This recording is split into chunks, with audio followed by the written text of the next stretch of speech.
start this fourth and last tape, I want to talk a little bit about the Germanic tribes now, because we're starting to see the Germanic tribes attacking on the frontier. And they're pushing against the frontier. Of course, we see that with Caesar's commentary. And Caesar takes his troops into Germany and hits a couple of the tribes, defeats them, just so that they will not think about attacking over the border into the Roman Empire. So these German tribes are always pushing to move south. And that's one of the big debates about this period, is why were those tribes moving south? Why were they motivated? Why were they trying to push into the Roman Empire? And there's a bunch of theories on this. One of the theories is that it's the climate theory. And I think there's probably some truth to it, that it's very cold up in Germany. And they were looking to go south and get into some warmer weather where they didn't have to suffer as much during the winter. The winters can be brutal up in Germany and Northern Europe. So much warmer. I think there's certainly a lot of truth. Another one theory is that there were other people in Asia who were pushing upon them. So in other words, these people coming out of Asia are pushing the Germans. Now, one connection point there, if you look on page 191 of your book, you'll see the barbarian invasions. You see some of the barbarian groups coming. And can you see the Huns, the big arrow that's coming out of Russia and across Romania, and it strikes the edge of the Roman Empire. And so here's an example where the Huns actually went into Europe, and of course they came from Asia. So here's a proof that people were coming from out of Asia now, and they were pushing tribes in front of them. They were pushing the Anglos and Saxons from Germany to go into England, to go into northern France. Remember, Caesar described the three parts of France. He says all Gaul is divided into three parts. Remember the Celts, the biggest area, the Aquitani, and the Belgae. So those are those three regions. So those are two of the prime theories. I think there's legitimate points to both of them. When we look at the Germans, they were settling in villages, and they had village life. One village had anywhere from 30 to 40 families. And there were literally hundreds of villages. And these families were fierce. They were barbaric. Really a tough way of life. They were what we would call uncivilized. They did not have any art. Well, they actually did. They had some jewelry, and they did make some things out of iron, but for the most part, they were just trying to survive. They were kind of in survival mode. So with that idea, you don't have a lot of time to do sand paintings and mosaics and develop architecture. You're trying to just survive. So they survive, and they are really without much social structure. There's not much social structure in these German tribes. There is no written language. So they are unable to write or read. That's one reason the Romans kind of made fun of them. And they said they a barbarian just said bar, bar, bar, bar, bar. He could only say certain things. They had no written language. They fought on horseback. So you'll note that even Caesar in the commentaries often runs up against the cavalry of these other groups. So there's this idea of Comitatus. Comitatus. And Comitatus was where the young really aspired and they were considered a warrior. And so because these young warriors aspired, they actually ran them through a ceremony, which was very moving. And in this ceremony, and after all the training and the preparation, now they had the right to bear armor. So they could wear armor. And they had come of age. See if I can write that a little bit nicer for you. They had come of age. And that was called the Comitatus. Thor was the main god of the Norwegians. So I'd like you to write the Norwegians in there. He was the god of thunder. He was warlike. And some of you have probably seen pictures, or his main weapon was the hammer. See? So he wielded a hammer. And so as the Germans are pushing against the Roman Empire, the Romans develop a policy of containment. Instead of going in and fighting the Germans and defeating them on their own ground, the Romans decide, let's just contain the Germans. It's a policy of containment. They're going to let the Germans have just a little bit of land and just kind of hold them. They're going to contain the border. They're going to try to restrict the movement of these Germans.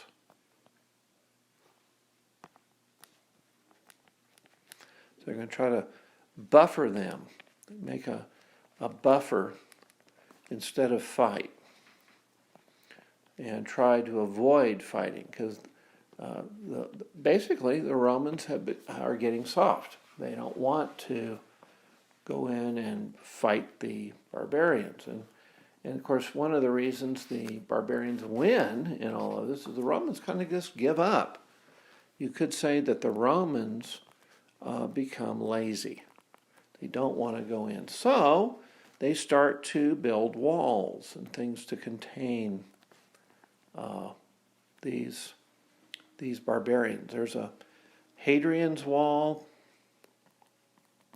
which is up in northern England, kind of goes along the border of England and Scotland. There's a wall that's between the Danube down near Austria and the Rhine. And this was a east-west wall that was going to try to hold back these Germans. Well, guess what? Walls rarely work. The enemy gets a way to get around your wall. So it's better to have an offense to go out. Your best offense, they say a good offense is your best defense. The best way to defend yourself is to have a good offense. And so they limited immigration. They allowed some Germans to start coming in. They could come in as immigrants. And they even hired some of these barbarians as soldiers. We've talked about that. And in order to keep the barbarians out. So they were hiring barbarians to serve in the army to keep barbarians out. And you see maybe a logical flaw here. Maybe a little one. Yeah, so this was kind of crazy. That's like hiring Santa's reindeer to keep Santa from putting his his presents in the sled or something. You just don't do that. Or so anyway, to keep the barbarians out, you don't hire barbarians. Okay, now most people should know that. But if you're desperate enough, if you really don't want to fight, that's kind of where you're going to be. Okay? So they begin to buffer them. And here's an interesting strategy to hold back these barbarians. One strategy was to give land to army veterans. I'm going to go to the next slide here.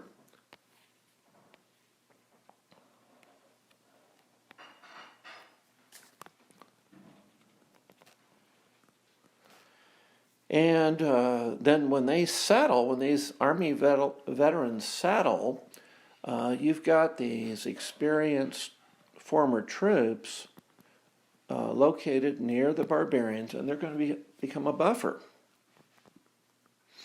And so the Romans did this. They gave a whole area called Dacia. It's kind of where Romania is today. And they granted land holding to all these Roman soldiers who retire. And now they've got these former soldiers up there in homes. They're likely to fight and hold the barbarians back. So what happens is the barbarians are what we call emboldened. They're emboldened by all this. Instead of saying, hey, let's just be happy with getting a few immigrants over the border each year, they decide, hey, the Romans are starting to do that, let's press in more. So they are emboldened. And this makes them bolder and bolder by Roman hesitancy. And so here's a kind of a rule. If you act hesitant, the enemy often takes advantage of that. They feel like, hey, you really are hesitant. We're going to press in anyway. So we will talk more about this next week, and some of we're going to look at the growth of the Christian church, because right at this time, this is when the church really grows, leaps and bounds as well. So we'll take a look at that. What I'd like you to do is to turn to your book on life in ancient Rome. And if you pick that up, let's turn together, and we're going to read a section in the book about school, and on page 39. So if you turn to page 39, and this is Crowell's book, Life in Ancient Rome. Down at the bottom, school and schoolmasters. I thought you all would probably really enjoy that. Before the end of the Republic, the education of many Roman children had been handed over to schoolmasters. A school exercise described a Roman schoolboy's day in imperial times like this. And here's a description that's given. Before it is light, I wake up, and sitting on the edge of my bed, I put on my shoes and leg wraps because it is cold. Then I take a clean towel. A slave brings a jar of water, which I pour over my hands and face and fill my mouth with it. After rubbing my teeth and gums I then spit it out and dry myself properly. Taking off my nightshirt, I put on my tunic and belt. I put oil in my hair, comb it, and wrap a scarf around my neck and put it on my white cloak. Followed by my school attendant and my nurse, I go to say good morning to Daddy and Mummy, and I kiss them both. I find my writing things and exercise book and give them to a slave. I set off to school, followed by my school attendant. I say good morning to the school friends whom I meet, and they say good morning to me. Arriving at the entrance, I climb the stairs without making a noise. I leave my cloak in the hall and quickly comb my hair. So this is pretty much like you guys, right? On Thursday mornings, you guys are getting up. Big difference, though, you have a slave in Rome. So the slave carries your books and helps get you ready. Maybe you guys have a younger brother or sister that you use as a slave. No, I'm just joking. So let's go ahead and continue. I go into the schoolroom and say, good morning, master. He kisses me and returns my greeting. The slave gives me my wax tablet and writing things and ruler. Hello, fellows. Let me get to my place. Squeeze up there. Come out. That's my place. I had it before you. Then I sit down and I begin to work. When I finish learning my lesson, I ask the master to let me go home to lunch. As he lets me go, I wish him well as he does me. Reaching home, I change, take some white bread, olives, cheese, dried figs, and nuts, and drink some cold water. After lunch, I go back to school where the master is beginning to read. He says, let's begin work. At the end of the afternoon, I'm off to the baths with some towels with my slave. I run up to meet the people going to the baths, and we all say to each other, have a good bath and a good supper. So, wow, that's a pretty active day. It gives you a little bit of a kind of an interesting view of the Roman students. Let's look over on page 41. Near the bottom, teachers were, in fact, very poorly paid, many of them working hard for no better reward than that earned by any artisan or manual worker. The father of the poet Horace did not want his son to go with the village boys to the local schoolmaster, each taking 8 assizes a month as his fee. But he probably did not have to pay so much more to send young Horace to the school of Orbilius in Rome. An as was a small copper coin, and 8 assizes were equal to half a denarius. A soldier in the ranks was paid by Julius Caesar at the rate of 225 denarii a year, but his food, clothes, and lodging were provided free.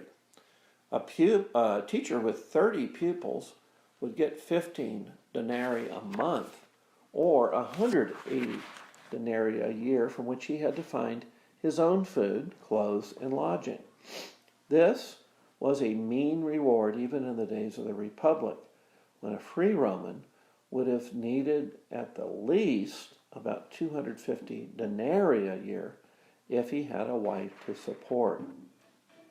Well, there we have a flogging taking place. Oh my goodness, you mean the students were flogged? Now that's going to be motivation, right? So let's read that section on page 43. Caning on the hand was a regular corrective and stimulant. More severe was the flogging with a leather whip.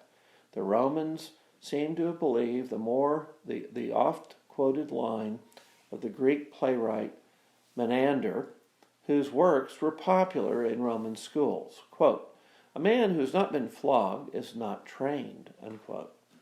Very few voices seem to have been raised in protest, but one such was the Spanish-born Quintilian, Marcus Fabius Quintilianus, who said, quote, I have no use for flogging, although it is a regular custom, because it is a revolting way of punishing slaves. If a boy is so wooden that he will not respond to reproofs, he will merely be hardened by blows like the worst sort of slave. So they did use, that would be, corporal punishment there as they punished people. Well, you have an assignment to do some reading in that book. Make sure that you keep up with your reading. Let's flip over to Caesar's Wars, the Conquest of Gaul.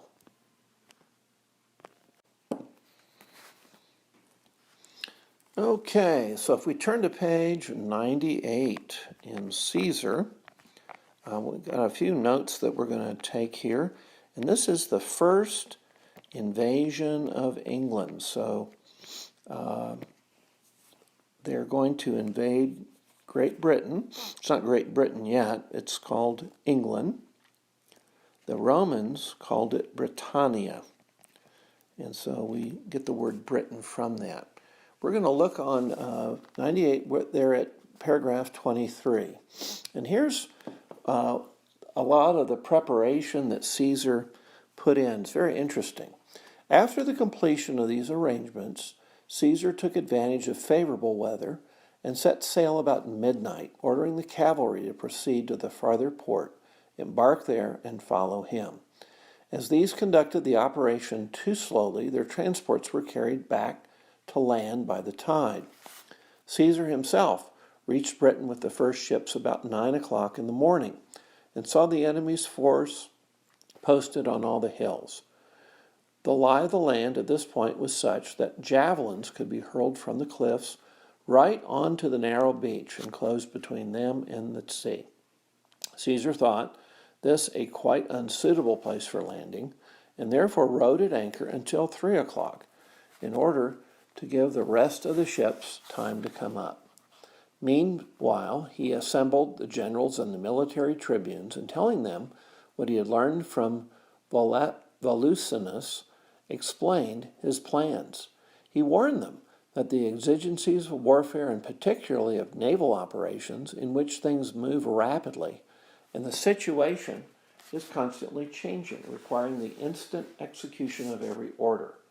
On dismissing the officers, he found that both the wind and the tidal current were in his favor. He therefore gave the signal for weighing anchor, and after proceeding about 7 miles, ran his ships aground on an evenly sloping beach, free from obstacles. The natives, on realizing his intentions, had sent forward their cavalry and a number of the chariots, which they are accustomed to use in warfare. The rest of the troops followed close behind and were ready to oppose the landing. The Romans were faced with very grave difficulties.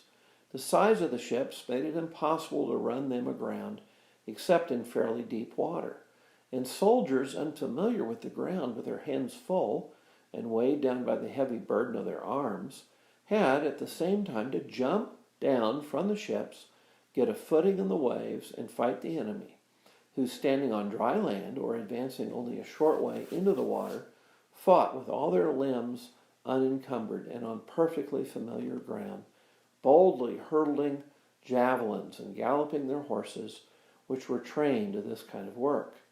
So you can see the English have all the advantages here. The Romans are struggling. They want to get out of the water. They're weighed down by their armor. And then the enemy, the British are out of the water, and they can swing their arms, and the chariots can swing by, and they're throwing javelins. I mean, it looks impossible to have the Romans land here. These perils frightened our soldiers, who were quite unaccustomed to battles of this kind, with the result that they did not show the same alacrity or boldness and enthusiasm as they usually did in battles on dry land. Seeing this, Caesar ordered the warships, which were swifter and easier to handle than the transports, and likely to impress the natives more by their unfamiliar appearance, to be removed a short distance from the others, and then to be rowed hard and run ashore at the enemy's right flank, which from position, slings, bows, and artillery could be used by men on deck to drive them back.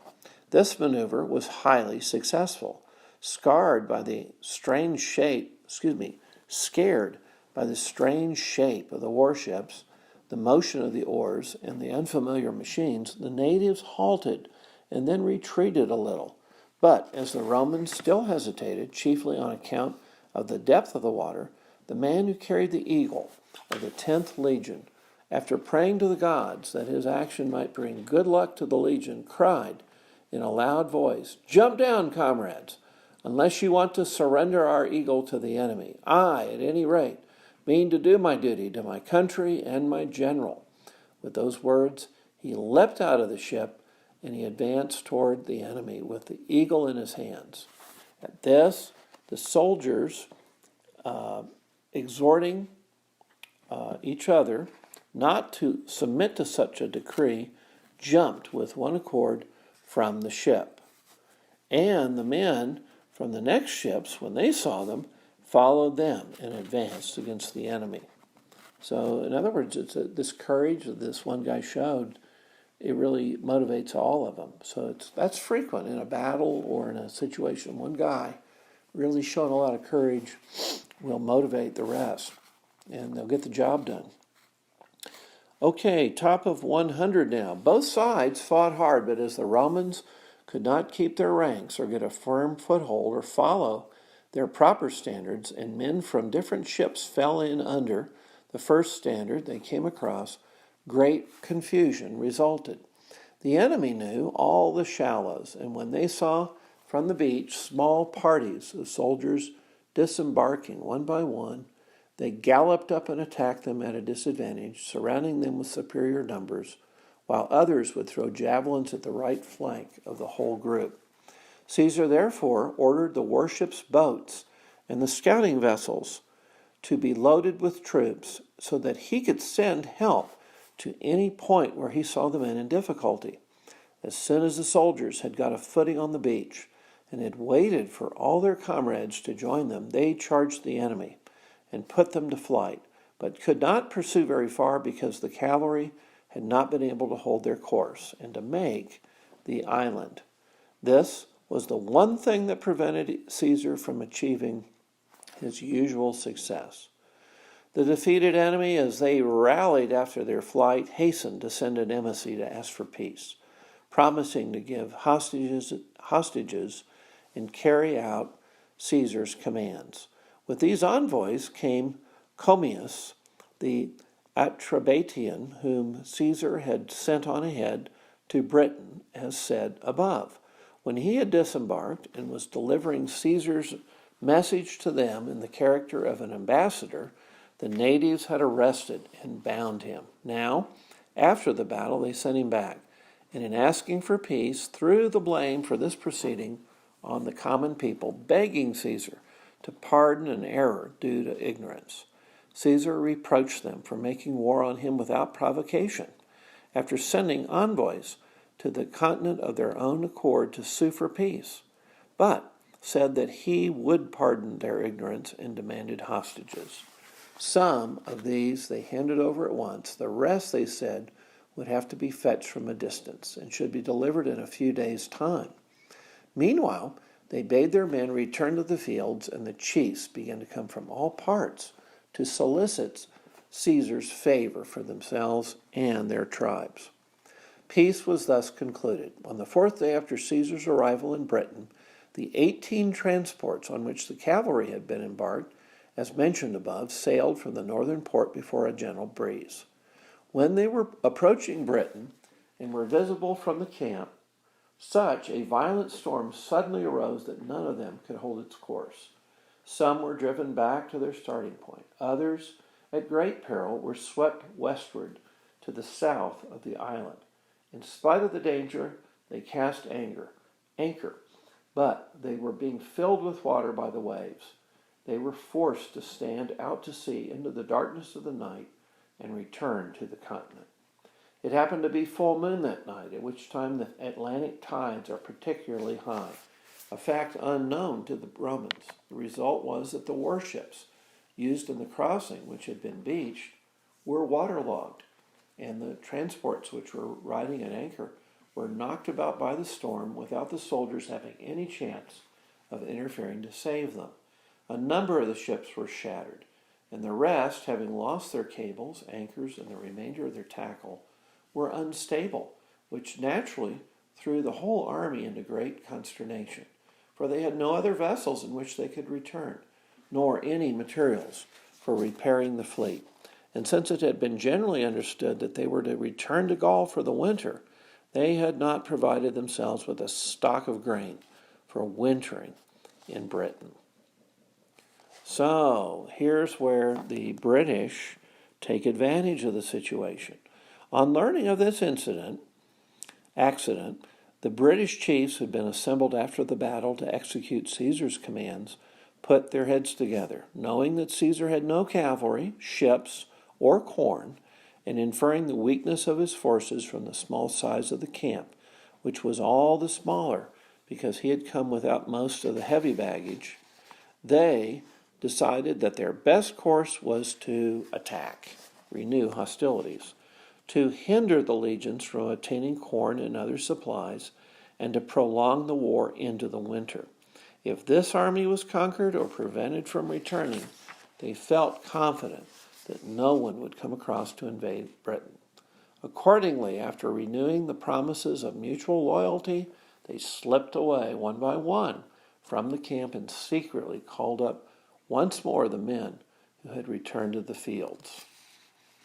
So, see, the British are rallying now to defeat the Romans. But a couple of things I'd like you to note, and I'm going to write these down, and of course you will also paraphrase this, is that note that he had to wait when you're sailing.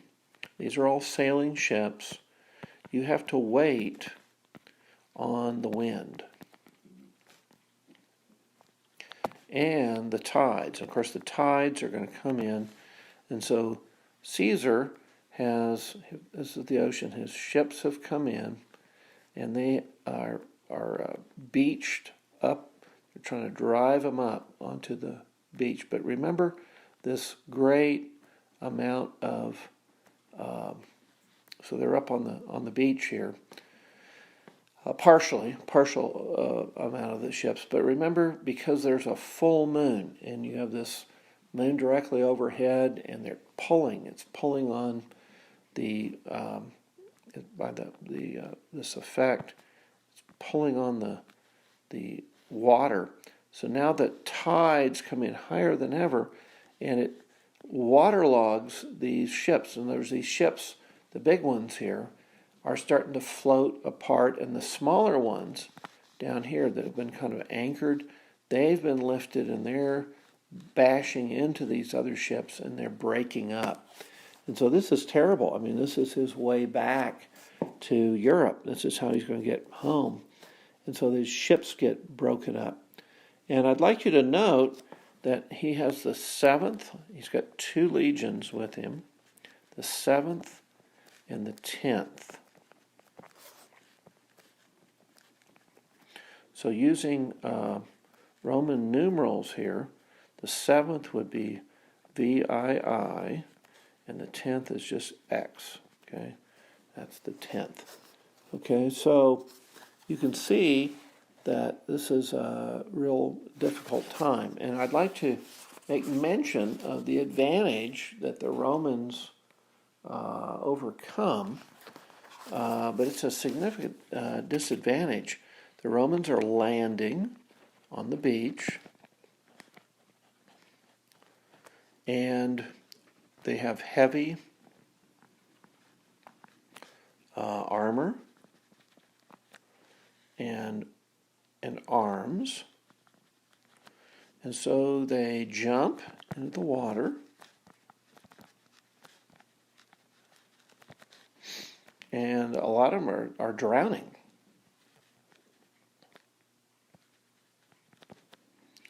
And it's hard to maneuver. Meanwhile, the British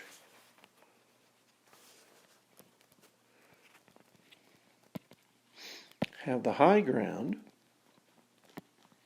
They're launching lots of javelins, big spears, down on the Romans. They even have the hills which come very close to the sea, and they're up on top of the hills and they're throwing stuff on the Romans. And they have the advantage of cavalry and chariots. And they are using both to great advantage. So they're taking on the Romans. And the Romans, of course, are great fighters, but it's a stalemate here. And they nearly hold them back, except for this signifer, this guy who's holding the standard, and he is yelling, "Jump down, comrades, unless you want to surrender our eagle to the enemy. I, at any rate, mean to do my duty to my country and my general." And so he leaps out of the ship and advances toward the enemy. And here, just hundreds of the Roman troops jump out and they fight their way to protect that flag. It's not a flag, it's a standard. So, an interesting thing here. It makes you think about the perils of invading, making an amphibious landing, and being able to carry that out. Britain is an island. It's never been successfully attacked except for 2 times.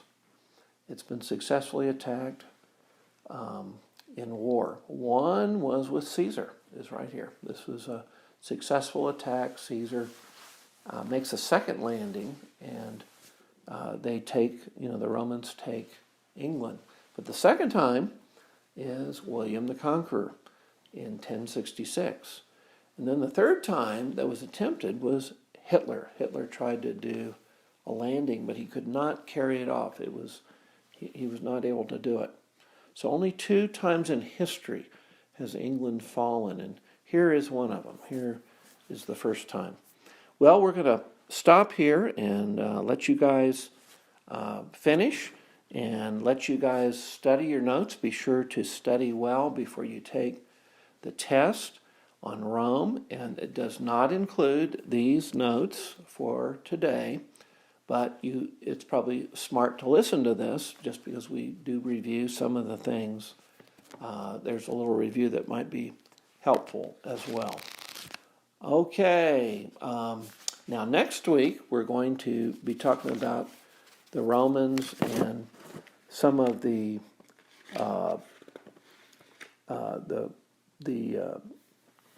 further emperors that, as these German tribes keep attacking, there are emperors who, are standouts. We're going to be learning a bit about Justinian.